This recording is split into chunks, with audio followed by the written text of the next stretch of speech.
Episode 2. We decided on a name for our podcast. Not yet. We're working on the name. So EMS Division Episode 2, we're going to be going over PALS testing that's coming up in April and how the scenarios are going to go, concerns from personnel from the field. We have Chris Wilcox and Captain Thorell here with us, in addition to Chief Watkins and Dr. Rowland. And of course myself, Chris Middlemiss, if you couldn't tell from the monotone. Anyways, over to you, Chief. Okay, so really quick, we're going to get a bio from Chris and from Captain Scott Thorell as far as their experience, how many years they've been with UFA, and just anything that you want to share. Let's start with Chris. All right, Chris Wilcox. I've been with Unified Fire for a little over 11 years. How long have you been against them? Not against them actively ever. There may no more comment on that. I've been a medic for 9 years. I'm homegrown. I started as paid call here, and then went to UFA's medic school. So a brilliant student. I passed. That's important. Okay. Carla might have other things to say about that. But okay, next one, Scott Thorell. I'm Captain Scott Thorell. I've been at UFA just shy of 20 years. I've been a medic for 23, almost 24 years. Came here as a medic, obviously, and had a lot of experience in a rural area before I got here, and then came up here a long time ago. I was also a flight medic for 15 years with AirMed. So, great, thank you for that. Dr. Rowland's here with us. He's given his bio previously in the podcast 1, which was behavioral emergencies. So hasn't changed a lot since last month. He's had some classes and some education since then. So we'll get some feedback on that too. So straight to it, we're going to talk about the schedule. Chris, can you share about what the PALS schedule is going to be this year? Yeah, so the PALS schedule, it's currently on LMS, just on the EMS bulletin board on the homepage. There's a little there's some text that says click here to schedule makeup days. If you click on that, it opens up the schedule for PALS. We have 2 locations, EOC and Station 120. We'll be running both sim labs simultaneously. So they'll be running on the same days, same times, and we'll just have different crews going to each location.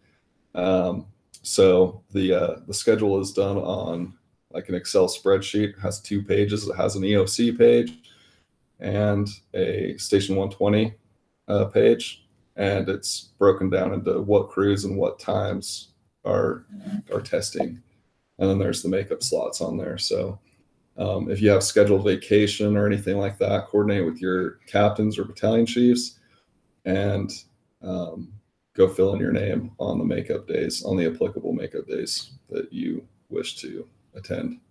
Okay. So is there anything, so if I have a lot of vacation and I miss the day when my crew goes and does the testing, the best thing to do is to communicate that through my chain of command and see if I could fall into a different slot while I'm on shift, right? Right. On another day that we're testing, like say A platoon, just coordinate with your chain of command to see if they can just release you for an hour or so to go to that location and complete the test. Okay. Good. All right. So straight to it, the PALS scenario this year is going to be from a 3-handed perspective. There will be a lay person there to support you with CPR. And I just want to get the perspective of operations. So Chris. I'm not really a fan of 3-handed for a lot of reasons. First off, I guess the biggest reason for me is because that's not how I run in the field. I have a paramedic partner and then a captain and an engineer. So on any potentially pediatric full arrest that I could go on, I'm going to have at least 4 people, including a paramedic partner that I'm going to run with all the time. So it's not that it's impossible. I know my role as patient man or airway and that I can do that, but not having a partner makes it feel like a totally different thing from how I would do it in real life in the field. Okay, understood. So the mindset behind the 3-handed of the testing environment is that we wanted a standard for everybody to go through the same way. From a patient man perspective, you're basically taking the test and you're accountable for your patient man skills. I understand, like with setting up your line and things like that, that's going to be on you to do. Dr. Olin, do you have any perspective on the three-handed testing and the way we're moving forward with it? Well, I think in the past what we've done is we've done scenarios as you suggested, or more like how you're used to operating within your station. So you may have 3 hands, 5 hands. You may have everybody. The sound of many hands clapping. So the problem with that is that in this current scenario, we are testing individuals. So we're testing the paramedic in their ability to lead a team, to be able to take that team and to run an arrest scenario. And that's in all environments. It's easy in multiple hands to do that, and it's not as easy in three-handed, but for the responsibility for the paramedic doesn't really change much because you're leading the team. So from our perspective, from the testing perspective, we want to make sure that that team leader knows all aspects of the resuscitation. So that's why we've gone this direction. It takes you away from reality to some extent, but it puts you in a scenario where we can understand your ability as the team leader to do the job. And when I look at the testing environment for all of our paramedics and EMTs, and it was my vote to make it standard. I can't default to the high end of staffing. I need to default to the low end of staffing as far as the standardization. So I understand it may be different than your normal process flow when you're running your arrest. I think a little bit of practice closes that gap. And again, I just want to emphasize that you're accountable for the patient man skills that you need to do to run that arrest. So any other questions? And I know a lot of times when we're working through this, you don't need to absolutely agree with things. It's just, I would definitely want to communicate the why behind what we're doing. I get it. I think there's a certain level, at least some people in the department, of anxiety going into both PALS and ACLS. And I think just doing it different than how you do it in the field, and then even different from year to year, how the testing process has gone, just adds to that anxiety. None of this is impossible. And if you're a solid medic and you know what you're doing, this shouldn't be an issue at all. But I think it's just one more thing that kind of adds to that. Yeah, I think that's pretty appropriate viewpoint, and it certainly does. And again, that view is not lost on those that are developing the scenario. The idea was not to increase anxiety. It was simply to get to a point where we could actually test an individual paramedic's competence. Okay, that's a good segue into the scenarios. Chris, Yeah. Can you talk about the scenarios? Yeah. So, I mean, obviously we want to try to be as transparent as possible with the whole testing process, right? We're not trying to trick anybody in the test or present anything unexpected that's going to trip them up. So in the scenario, I've basically taken the algorithms from PALS and they're programmed into the scenario verbatim. So as long as you're familiar with the algorithm and the appropriate treatment and management of the patient, you can just go through and essentially check those boxes as you need to. Obviously, there's what we've done this year that's been different from the past years is that in order to take out any subjectivity of the scenarios, we've built in basically time blocks. So, you have X amount of time to accomplish a certain amount of tasks. Once you accomplish those, it essentially buys you more time in the scenario to move on as the scenario progresses to perform other interventions. Now, if you don't accomplish those tasks, then your patient deteriorates and the scenario stops, in which case it'd be an indication of a fail. So those time blocks mainly represent the beginning areas of the scenario when critical intervention is necessary. So basically the only parts of the scenario that you have to meet a specific time limit is for critical interventions. So whether it's cardioverting or defibrillating a patient or initiating CPR on a hemodynamically bradycardic patient, you'll have, built-in amount of time. So the national standard on that is roughly 4 minutes to assess your patient, determine that they're critical, and then get that first life-saving intervention on board, which I feel like is a pretty generous amount of time to recognize if someone's critical or not, and then get that intervention on board. We really haven't seen anyone struggle with making the decision to treat the patient. Obviously, the only thing that we saw during the vetting process of the scenario was getting guys to perform in that three-handed setting with an EMT basic partner, is that they simply kind of almost ran out of time because it took them longer to essentially set up their own equipment, like set up their own IVs or, do a lot of the stuff themselves. So tell us a little bit about how we vetted the scenarios. So I built the scenarios. I based them off of the PALS curriculum, and then we took them out to Eagle Mountain, where we're doing like a formal PALS recertification course. It's like 2 hours of classroom instruction, and then we do the scenarios, and then we had the crews actually come in and perform the scenarios. And as let's say complications arose with the scenarios, I was able to, identify what problem areas there were in the scenarios and then correct those problems within the scenario. So like the time limits I had originally built in, they ran out of time on some of them because they struggled with assessing their patient and setting up their equipment and getting that critical intervention on board in the first selected amount of time. So I had to increase that time a little bit to account for the time it takes them to set stuff up, right? And so another suggestion was made that was, do we have every single crew set up their own IV and their own equipment, or do we use equipment for the sake of cost that's already set up to have them use when they enter the test, right?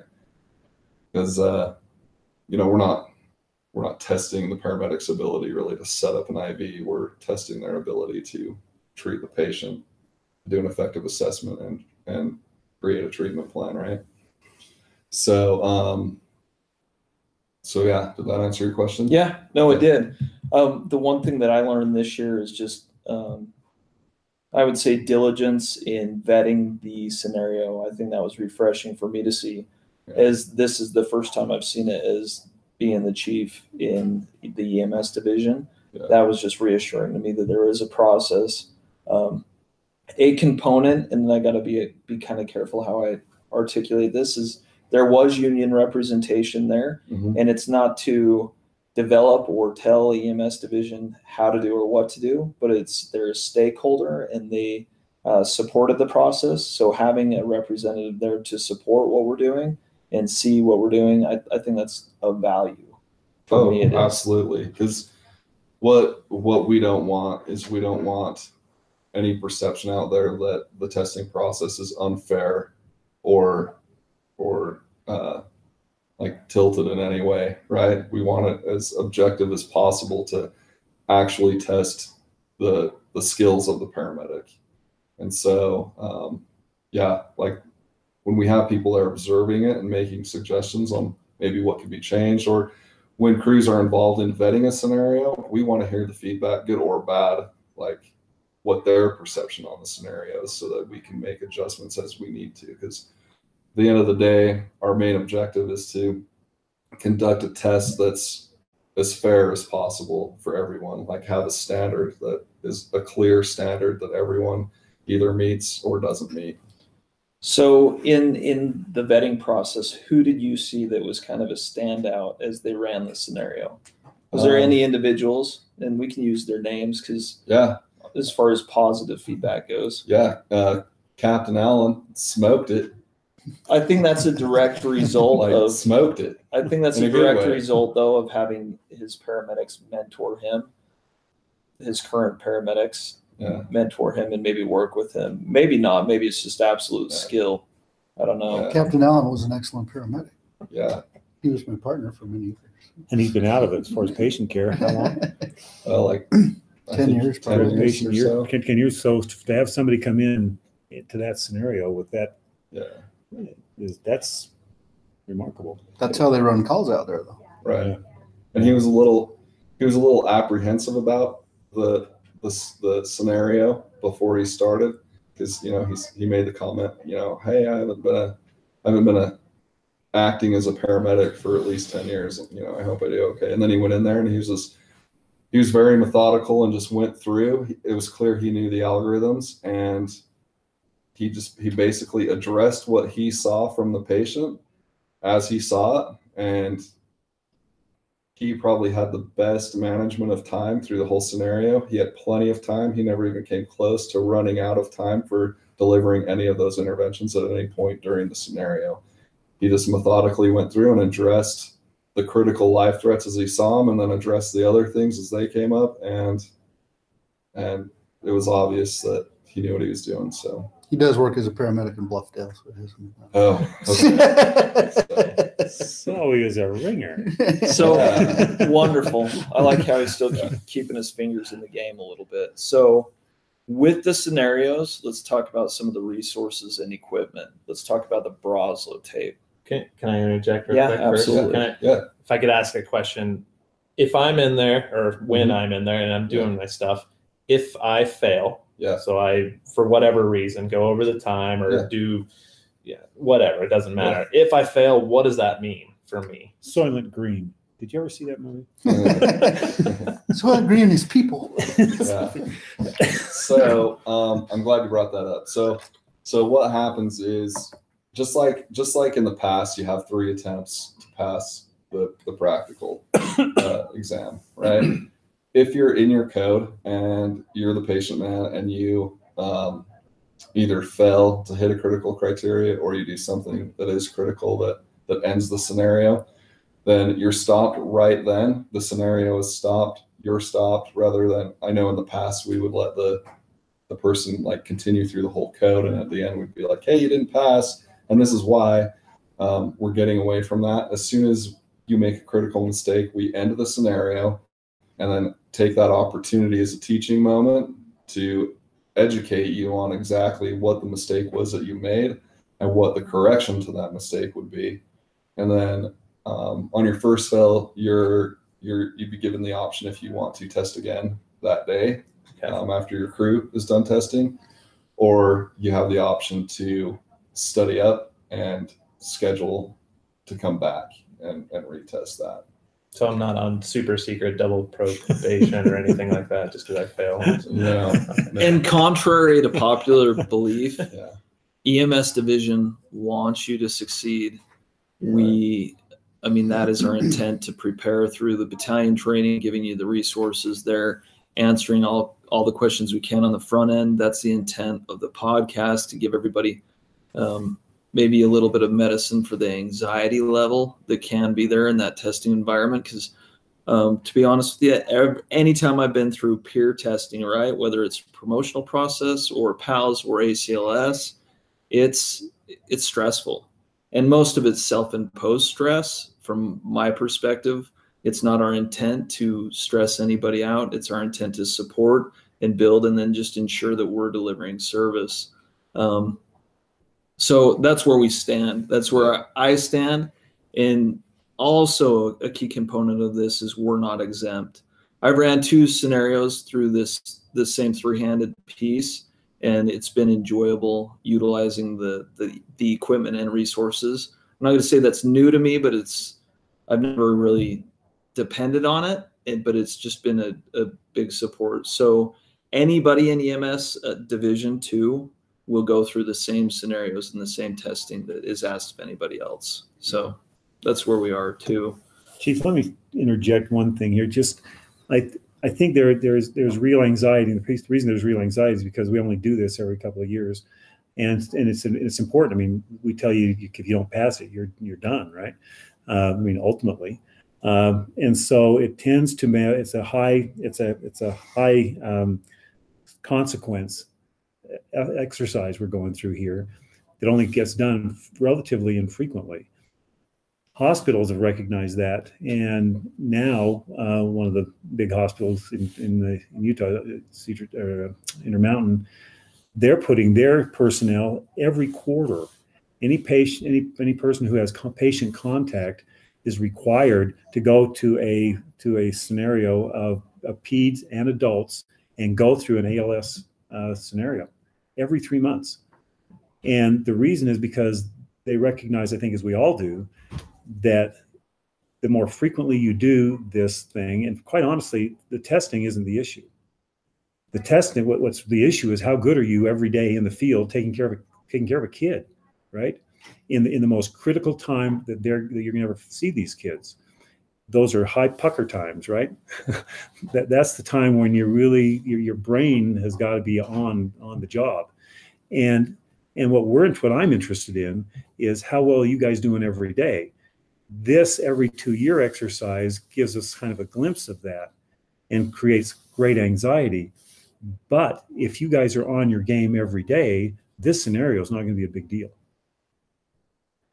You know, so I could make an argument where we should be doing this every half a year, just running people through scenarios. And you guys do it on real patients fairly regularly, but again, peds, you don't do it that regularly, do you? So as a matter of quality and taking care of people, PALS matters. This stuff has been vetted and shown to make a difference on saving a kid or not saving a kid. That's why we're in business. That's what we do. So this to me, I get the anxiety piece because I go through the same thing, you know, got to do the same things, test myself. But I just want everybody in the field to know that from my perspective, this is simply giving you the opportunity to demonstrate that you know this stuff that you know and recognize is really critically important to this community. I like it. I like that perspective and that insight. Mm-hmm. We'll just get to it. Brazil tape, feedback, insight, as far as information, utilizing that as an equipment. So I'll just say it loud and clear. You have to use the Brazil tape in this scenario. That is critical. If you don't, you're not going to pass your scenario. So use that. Green bag, optional at your discretion. That's a recommended resource. So any feedback on that, on the Brazil tape? And I would just say, why wouldn't you? Right, You know, which is the majority, is the feedback we get from the majority of our personnel. Obviously, some people have different methods of estimating patient weight. However, one of the only clinically accepted ways for estimating weight is the Brazil tape or a scale, right? And there's a lot of information on that tape, as well as simplifies your process in the bag. And if you were to use it and train on it, right, your anxiety level is going to go down. It's just one less, well, not one, a lot less right. things to So that remember. improves care as well, right? Right. So you have a consistency of care. And also when we look at data and things, then it makes that easier. Yeah. So have you heard any negative feedback on the Brazil tape? I think the only thing I really hear people say negative about it is the what ifs. It's not people saying they have a problem with it. It's always like, well, what about that kid that exceeds the Brazil tape? Or what about the really fat kid that's only that long? Okay, so let's talk about, Yeah. Dr. Olin, if the kid exceeds the Brazil tape, what's your perspective on that? They became an adult. So if they do exceed it, treat your patient as an adult. So What about ideal body weight and drug Yeah. dosage? That's like the average child, right?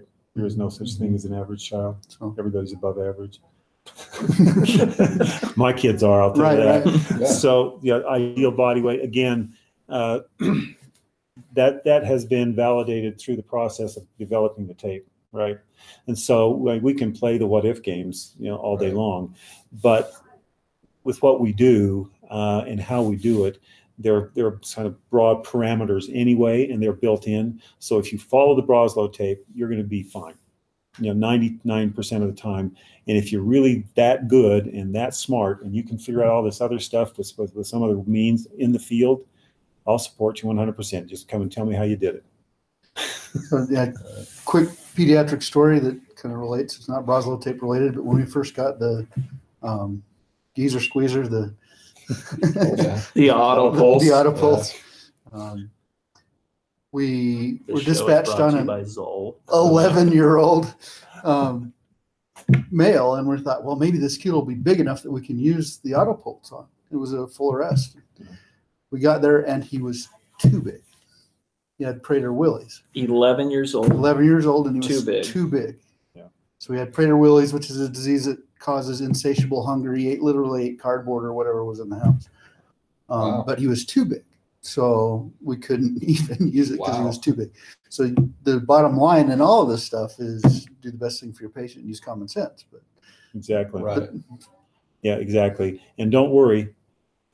In the scenario, the mannequin will not exceed the Broslow tape capacity. No. Guaranteed. I like it. But I will tell you this: if you go in and you try to estimate the weight on the age times 2 plus 10 method or anything, you're going to end up overdosing your patient, which is a critical fail. so you use the Broslow tape. So we know what the simulator Broslow is at, and so pretty much anything outside of that is going to be critical. Yeah. Again, this is a testing scenario, and it, by its nature, is artificial. Right. Right. We're not riding out to you on a PEDS arrest, a real thing to watch how you do it. That just can't happen. So we standardize it, and we believe that with the standardization, you're going to demonstrate your ability to use your equipment, to use the stuff, and to be able to follow the scenarios and be successful. And then if you've got issues down in the field, you got somebody who's 11 years old and 250 pounds, you're gonna have to deal with that as a special case. Yeah, absolutely.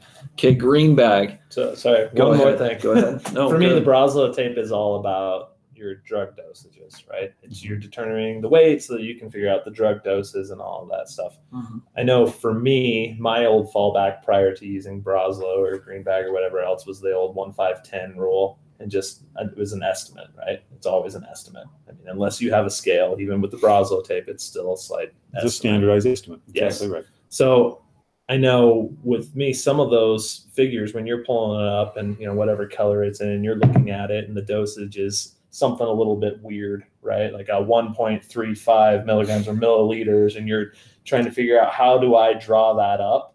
Because before, 1-5-10, I'm always rounding up just a little bit. Mm-hmm.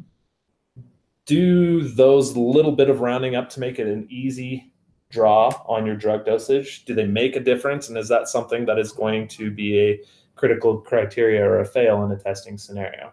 For example, if we have 1.35 that it says that I need to draw up, we'll say milliliters, and I draw up 1.5 because I can't figure it out or I don't have the ability to draw up 1.35, how critical is that? So like on epi 1 to 10, it may be kind of difficult to draw up, 0.37 milliliters, right? And administer that because you have the hash marks there. I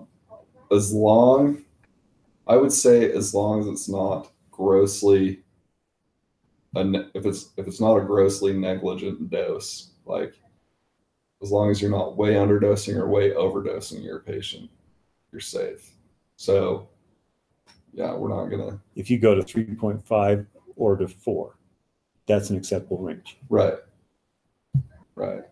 Okay. So the answer is, If they're supposed to be 3.7 and you go just a little bit lower, we go a little bit higher, not a problem. If you misread the whole thing, that's a problem. okay, Yeah. good. And then also with your your joules, whatever, the Broslow tape also gives you your energy level, right? Right. For that. So pay attention to that. The other good resource is the green bag. And again, I communicate it as a resource, equipment being Broslow, so necessary. That should be in your patient man box, ready to roll. And then that green bag should be coming in at your discretion more than, it's just a great resource. I ran a scenario with it. I was a little bit taken back. because it made it so much more easy and efficient. End state goal being that patient gets the best care possible. Your H's, your T's are referenced in there.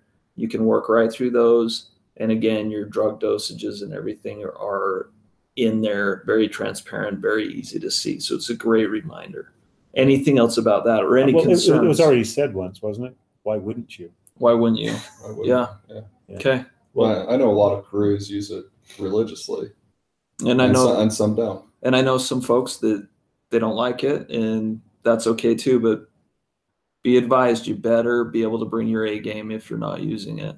So we'll leave it at that. Why wouldn't you in a testing situation? I have other reference material that is easier to use on my smartphone. And when I was flying, that's what I would reference on the way to the patient. But you had a resource. But I had a resource. Yeah, and this is, so this as is you point out, this is the approved resource resource for this testing situation. So why great way to look at it. So the green bag is something I don't like. I never have. It's fantastic resource, and especially in the testing scenario, I'm going to bring it in because it's what's expected of me. In a real life pediatric full arrest, I always bring it with me because it's like that backup, right? I know how it works. It's like being able to intubate with both types of blades, right? I'm a Miller guy, but I know how the Mac works and I can use it. Miller's my front line, but I'm still bringing Macs every time. It's the same thing with the pediatric bag for me. I don't work out of it primarily. And I think a lot of that is because it's not something I use every day. But I'll bet you have a resource independent of that. I do. And then that's it. I don't just go in there blind. No, I have a Broslo tape in my medic box which I can use that has all my stuff. So I still have that. I'm not going in blind. I'm not saying that. Yeah. I'm not a huge fan of it. It's just because it's almost confusing because I don't use it very much. Yeah. So I'm not. So you may not find it a valuable resource. You may not. But like I said, I always bring it in because it's that backup when in this just case, everything's gone to crap and I might can't be figure helpful. it out. Yeah. It took me back. Honestly, I was surprised at how much it helped and how much, because I was running my scenario in front of others, right? And as soon as I started looking through it, I'm like, oh my goodness, it's became this easy, which means that efficient for the end user. So those are the big things. Is there anything that we're missing? Anything at all? Any confusion? So just one thing I want to clarify when you deliver electrical therapy to patients, whether it's cardioverting or defibrillating, if you figure a dose that isn't on your monitor, so say your Broslo says, shock the patient at 35 joules, but your monitor only goes to 30 or 40, or say 30 and 50, always round up on the joules. Am I correct on that? Yes. Yeah. Always round up and don't be concerned about it. Just So if you're at 35 and your next highest is 50 or 30, go to 50. And right? the rationale for that is physiologic. Right. If you deliver a shock at a lower joules than is going to be effective, and you're going to have to re-shock, what you've already done is you've increased your chest impedance with your first shock. And so your subsequent shock is going to have to be higher anyway. So go to your higher level the first time so your chest impedance on your first best opportunity isn't high. Right. Okay. Really quick, I don't know that we covered it. So BLS skills in there, and I know we're 40 minutes into it probably, but BLS skills. We're like 30. Okay. 30. So EMT skills, let's say your EMT is doing inefficient CPR. Does that fall on the onus of the paramedic being in charge of that? Or does that responsibility fall somewhere else during the scenario? I mean, if the EMT is obviously doing it incorrectly, we would expect the paramedic to be able to recognize that and correct as needed. That being said, we're not, if the patient paramedic conducting the test is doing everything on their end correctly, we're not going to stop the scenario because of ineffective CPR. We will use that as a training moment at the end of the scenario, but it's not going to fail the patient, man, if that makes sense. But we do expect to see high quality, effective CPR in the scenarios. Okay. How about the officer's job of that crew? So the responsibility of the officer to monitor the CPR and just ensure that it's happening appropriately. Yeah, I mean, it doesn't matter who's monitoring the CPR. If there's a mistake being made, we would hope that that's being caught and corrected. Okay. And that's the difference. One of the practitioners. And that's the difference between a live fire scenario, right, and then a simulated one. In a live fire situation, you guys are all have each other's backs. You know, you're somebody's watching somebody doing CPR. Hey, you're going to do that. The patient guy does not assume all of that. In this testing scenario, what we're trying to do is make sure that the patient guy knows what the rate's supposed to be, what the depth's supposed to be, and if you note that it's not that, to say something. But on the other hand, we also recognize that as you're in the middle of doing everything else, that somebody else's ignorance should not necessarily fail you, which is why it's a teaching opportunity. Right. Yeah, absolutely. Yeah. And then there will be skill stations as well, like we do in the past. So is that how airway is going to be handled? Yeah. So the airway skill station, since we just barely rolled out the pediatric LMAs, we'll do a skill station with the LMA. The airway skill station will do LMAs and intubation to make sure everyone gets the consistent information on how to properly place the pediatric LMAs. And then they'll test, do like a formal test on intubation. EMT basics will be expected to demonstrate effective BLS airway skills, such as putting in an oral airway, positioning the patient's airway properly, and maintaining proper seal on the BVM. We'll do a medication administration skill station where we'll just select a medication randomly and have the paramedic calculate the dosage and volume and administer the medication. The EMT basics will be expected to draw up the pediatric dose of epi and administer that, because we have gone away from the EpiPens. So we're going to try to validate that skill at least once a year if they're going to be drawing up epi. So those will, and then most likely an IO will be another skill station. So okay. Any questions or concerns? Anything that we haven't talked about? We've talked about the why. We've talked about the how and the what. Anything at all?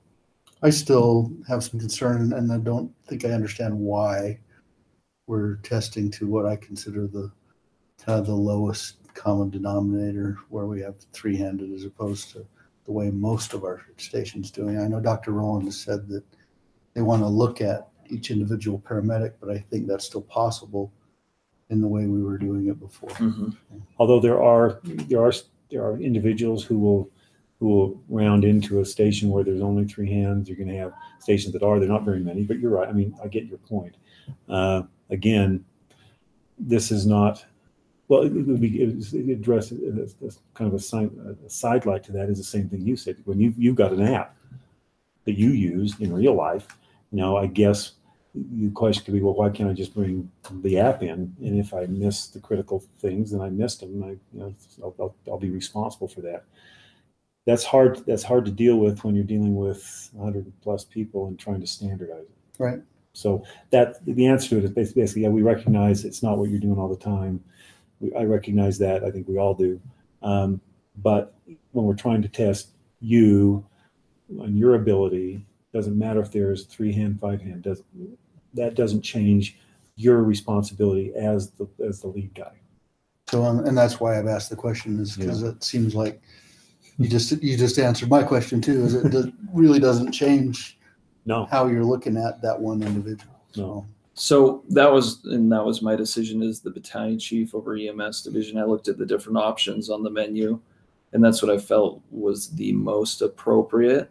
I may learn some lessons this year and it may not be, but it's balanced across the table, and truly everybody in my shop will be doing the same scenario. I get it. It's not ideal. From my perspective, it is the most appropriate way to go about it, and hopefully it goes well. So it's not ideal to do it every 2 years.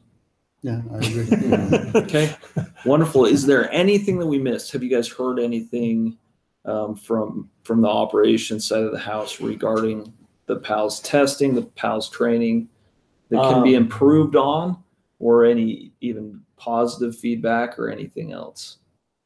No, I'd like to talk about airways. Okay, Pediatric airways. let's do it. Yeah. Right. We were just talking about this at lunch So about the BLS airway versus LMA. Right. You want to? What are your? So I don't know if there's maybe just been confusion or rumors or what. That's, I don't think there's been gone any on through confusion. But over the years, over my course as being a paramedic, we went from being able to intubate peds to suddenly not being able to, Mm-hmm. and maybe I just didn't get a really good explanation as to why not to begin with. Okay. And then this probably is a great I guess opportunity. we start So with that. let's talk about what appears from the field perspective to be an all of a sudden moment, right? Sure. It's like, well, we're intubating today, but not tomorrow. What's going on here? That discussion and consideration went out over a period of about a year plus, where in looking at other agencies within the state of Utah and within District 2B, which is where we operate, and realizing that other areas, Los Angeles in particular. So the genesis of this whole thing with pediatric intubation started 15 years ago in Los Angeles County, where Dr. Marianne Gaucher did a study, and it was a landmark study then, and it has never been refuted, where it showed in the pre-hospital environment, because that's all she was looking at. And oh, by the way, it applies to in the hospital environment too. We're not near as good. Talk to people up at primary. They're not as good as they think they are, or none of us are as good as we think we are. But in pre-hospital specifically, that data from Dr. Gaucher indicated that the number of missed intubations in kids that were missed and unrecognized represented a greater danger to kids than all the intubations that were successful. And the reason that is because if you look at airway management in a kid, you're not going to kill a kid bag valve masking them if you're doing effective bag valve masking, right? Because if you're doing it well, they're being ventilated, they're being oxygenated, all right? In most cases. If you take a patient and intubate them and you're good 9 out of 10 times, you're getting it in there and you're doing that kid a service, or 99 out of 100 times, that one miss negates the 99 hits. Statistically, it means that you killed a kid that would have been alive had you bag valve masked them from the get-go. Does that make sense? Yeah. Okay, so what we're saying is we're taking a critical function from these kids, which is able to breathe, and we're making so they can't breathe anymore, no matter what we're doing, because we've occluded their airway, because we've missed the intubation. So statistically, and this is a statistical analysis, and I understand that this is hard for all of us to get our heads around, because so to say that, and the best way to say it is that 99 out of 100 scenario. If I have hurt one kid out of 100 that I wouldn't have hurt had I done things a different way, then I shouldn't have tried to do it the way that hurt them, right? So if I can bag valve mask 100 kids and not miss any ever, okay? But if I try to intubate them, one of them I'm going to miss, and actually it's higher than that. The numbers are worse than that. But that's what her study showed. So clarification. Yeah. When you're saying missing, are you saying we're getting it in the esophagus, or we're just not able to get the airway, or it's all of everything? those. It's they either missed it, went in the esophagus, it was in and came out, and unrecognized, which happens a lot too. And so it's those two scenarios. You just don't have this. You just don't get it in, and you don't recognize you didn't get it in, but you thought you were in, or you were in and it came out, and you didn't recognize it was out. Any of those cases represents a failed airway, a failed intubation. So yes, so that's why we looked at our data, and the other thing is to remember is that how many times do you intubate a child?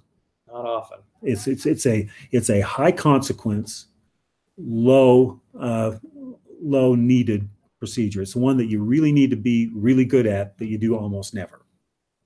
So how do you keep somebody trained to that level?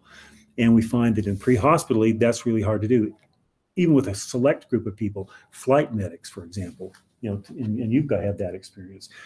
As a flight medic, what was your experience? What was your required experience for intubations in order to maintain your flight certification?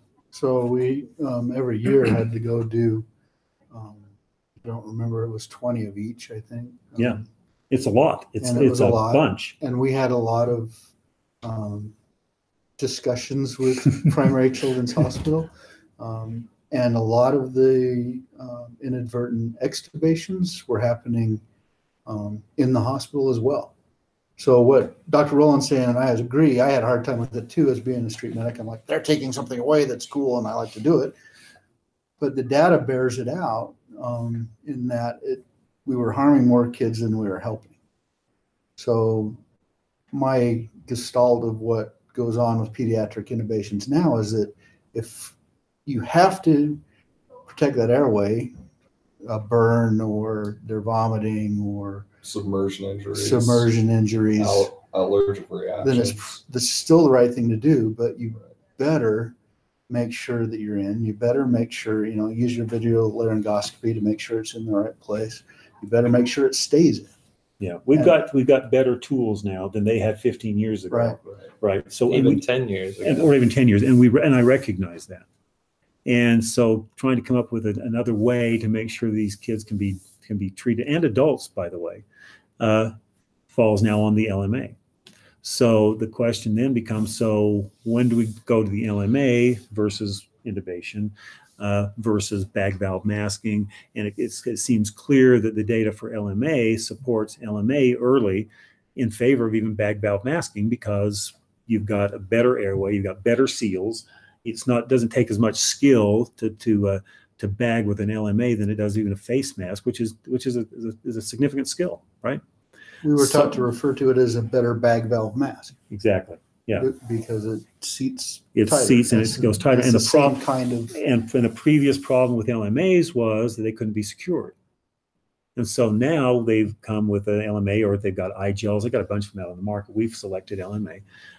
Because they have changed their design to make them more pre-hospital friendly, because the data about LMA before, with the operative LMAs that they used in the ORs, which were completely unreliable, they would come out on a heartbeat basically and dislodge, and you've lost your airway. They have technologically advanced to the point where they've got a more securable type of airway specifically for EMS. So that's kind of why we've gone that direction. The next mutation of this is going to be, so now the LMAs seem to be pretty good and we're getting pretty good at using them. Maybe we go to LMAs earlier because it's a better bag valve mask. Right. To answer my question. Any other questions? Honestly, thank you for your openness and questions. This is the value right here, is getting those out. Is there anything else? Well, and per 2B protocol, the LMA for the pediatric patient is the preferred frontline ALS airway. And in the rare instance that the LMA fails, then you would move to intubation if the patient needs it. So on pediatrics, if you're doing an advanced airway, it should be LMA first. And incidentally, I absolutely agree, and it is absolutely true that what we've functionally done is taken a rare event, which is intubate a kid, and make it even rarer, which means that trying to maintain your skills on that becomes harder unless you're going to the mannequins, unless you're doing the other stuff you really need to do as an individual paramedic to maintain your individual skills to make sure you know what you're doing. That's just a consequence, which is a result of this thing. I mean, we've either got the far side with the Gaucher's data, which shows we're hurting more patients than we're helping, and then we turn that spigot off and realize that we still have to be able to intubate some kids, but what we've made it is harder because we're not giving you as much experience doing it, and that's a tough line to walk. And so the LMA is in there as our advanced airway of choice at this point. And when down the road, if technologically we get to the point where it's going to be harder to miss an intubation than to hit one, with whatever comes down the road as it relates specifically to kids, we'll look at it and go that way.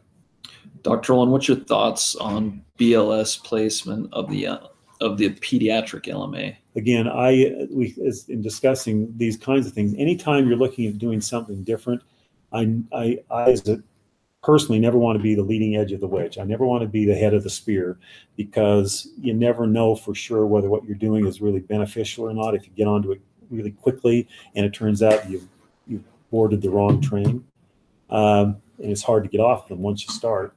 So I think as a skill, I think it's certainly reasonable to assume that, but I want to see where it's been done, what those success rates are with as a basic skill.